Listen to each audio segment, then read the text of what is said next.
bicara soal perawatan, keseringan suka perawat bagian tubuh yang mana sih dan apa untuk treatmentnya? Kalau aku perawatan itu dari luar sampai dalam. Kalau dalam kan kalian nggak mungkin lihat, tapi aku yang merasakan. Dan juga untuk luar udah pastilah kayak kulit, terus juga rambut, sampai ke kayak warna kulit biar lebih cerah, lebih glowing seperti apa. Aku selalu perawatan di sini sih. Dari umur berapa sih kan? Apa? Perawatan kulit. Perawatan. Mulai aku di dunia entertain aku sadar banget kayak orang kan pengen nonton TV biar kita enak dilihat gitu kan. Terus apalagi kalau misalkan aku terlalu begadang banget itu kan kayak lebih lelah. Jadi gimana caranya biar lebih nge-boost kita, ya harus kayak facial, harus juga dengan kayak infus. Nah, aku temuin di sini jadi harus bener-bener rajin. Ya minimal kayak sebulan 2 kali lah. Ada budget khusus Kak? Apa? Ada budget khusus untuk perawatan sebulan Kalau berapa? kamu budgetin susah karena ini kan aku ibaratnya investasi kan. Kamu investasi ke badan kamu, ibaratnya kamu keluar 1.000 untuk dapat 10.000 gitu.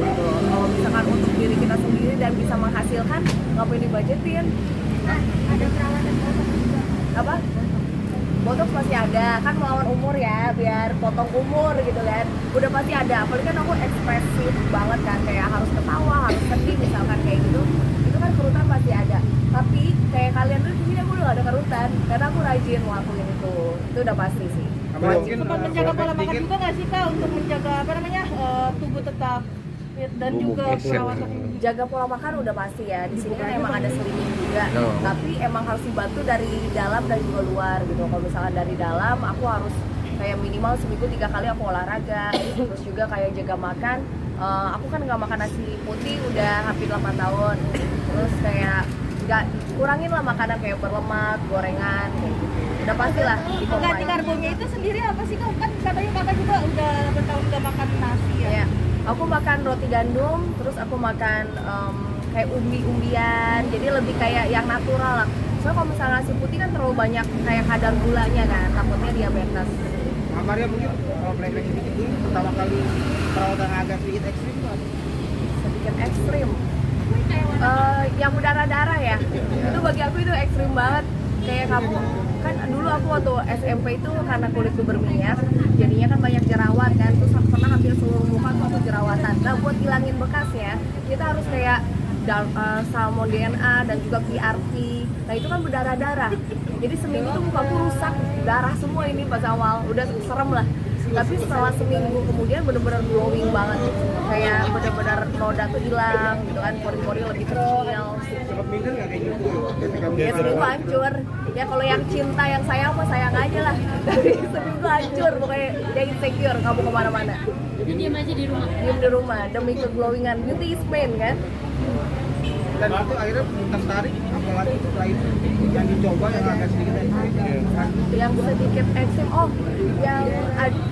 yang salmon DNA itu yang diinjek satu-satu itu sakit banget, kecil-kecil, dan itu mukaku kayak bentol-bentol kayak orang kena kusta gitu loh. Tapi itu adalah cara yang terampuh untuk buat muka kamu tuh kolagennya jadi merangsang kolagen biar lebih awet muda. Itu menurut aku ekstrim sih, karena seminggu aku nggak bisa kerja, aku nggak bisa hangout, nggak bisa kemana-mana. Kalau cowok minta pap dong, malu kan, mukanya lagi aduh hancur banget.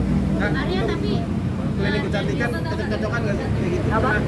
Pernah fail nggak sih ke salah satu salon kecantikan gitu? Kalau dulu pernah kan dokternya ya kita kan nggak tahu kan, kalau yang dokter yang nggak kredibel pasti bisa ngebuat muka kita. Aku pernah kayak ada di salah satu klinik kecantikan di luar sana, aku nggak bisa ketawa, jadi dia salah nyuntikin gitu, jadinya aku nggak bisa ketawa sebelah. Itu pernah kejadian, itu parah banget. Jadi harus hati-hati memilih dokter, emang kliniknya harus kredibel banget. Itu aku sebulan nggak bisa, mati saraf aku. Itu lagi perawatan apa? Itu aku lagi perawatan waktu itu kalau nggak salah, kan aku ada dalam ya smile line aku, jadi cuma kayak diisi sedikit gitu filler. Nah diisi sedikit tapi dia kena ke saraf aku, jadi aku nggak bisa ketawa, bener-bener kayak ada semut jalan. Itu harus ke dokter saraf sebulan. Aku pikir aku cacat kan, makanya buat teman-teman semua harus hati-hati milih dokter, walaupun waktu itu kliniknya padahal ternama, tapi ternyata dokter pun pengaruh. Arya dari semua perawatan yang kamu jalani, dari bagian tubuh kamu yang paling favorit ada perut aku, mau lihat? Boleh? Oh boleh langsung ya. Perut. Karena perut bagi aku susah. Buat teman-teman semua mungkin ngerasain banyak yang kurus tapi buncit kan. Karena itu harus dari pola makan, harus juga dibantu dari luar juga dikencangin dari kayak mungkin injection atau mungkin alat untuk slimming. Jadi bagi aku perut tuh investasi banget sih. Nah, Maria mungkin banyak juga kan artis yang operasi kan. Dari kamu ada keinginan kan seperti apa itu? Kalau misalkan kamu operasi plastik itu udah pasti antara berhasil atau gagal.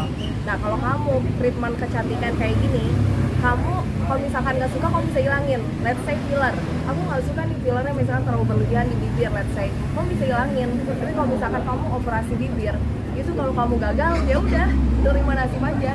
Kalau mau diulang mungkin bisa lebih gagal, ya itu tergantung sih. Oke. Nanti wawancara lagi. Iya.